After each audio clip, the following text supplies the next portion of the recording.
j'ai commencé en tant que bénévole fin 2006. Donc j'ai commencé par promener les chiens. Au fur et à mesure, je suis venu tous les jours.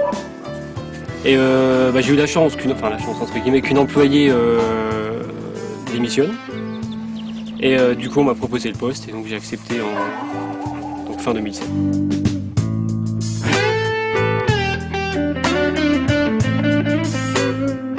Donc Magueule, c'est un chien qui fait beaucoup rire les gens, que je le vois. C'est un croisement qu'on voit pas souvent, enfin, qu'on voit même jamais. Donc croisé Rottweiler et Basset Hound. Ses propriétaires, je crois, l'avaient adopté à la SPA d'Arry. Le chien s'est retrouvé à la fourrière, donc ici à Velay-Noyer, et ils n'ont pas voulu le récupérer, donc on l'a récupéré ensuite. Et depuis, voilà, personne s'y intéresse malheureusement. Mais c'est un super bon chien, super joueur, super affectueux. Mais bon, le problème c'est qu'il a la tête du Rottweiler, donc je pense que ça reste très débitoire vis-à-vis de certaines personnes.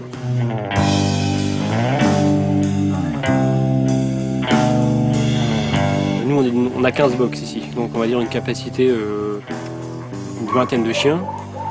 On est complet en permanence. Hein. On est déjà monté même à presque 30 chiens, donc les chiens étaient presque 3 par box des fois.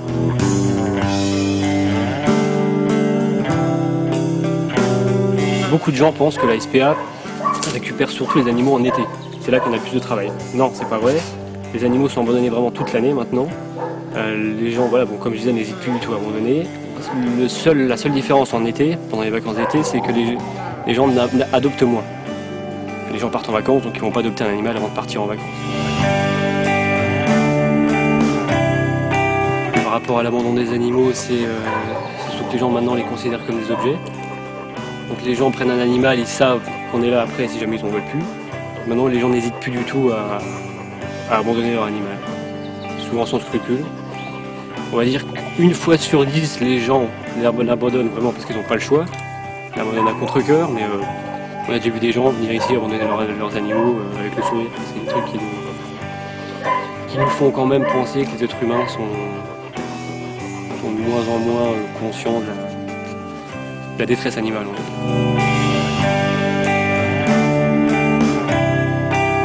Tant que l'animal n'est pas adopté, de toute façon il reste au refuge. Oui.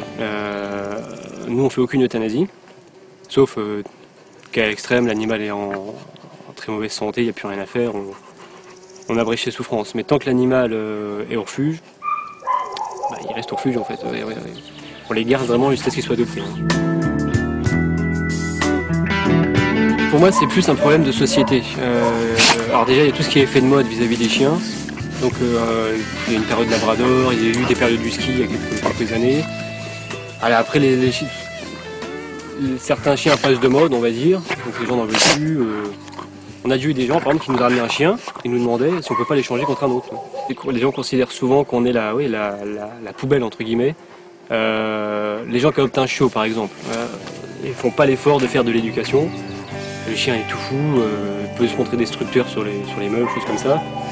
Et les gens ne font pas l'effort de se renseigner, ne serait-ce que de se renseigner, savoir s'il y a une solution pour le comportement de l'animal.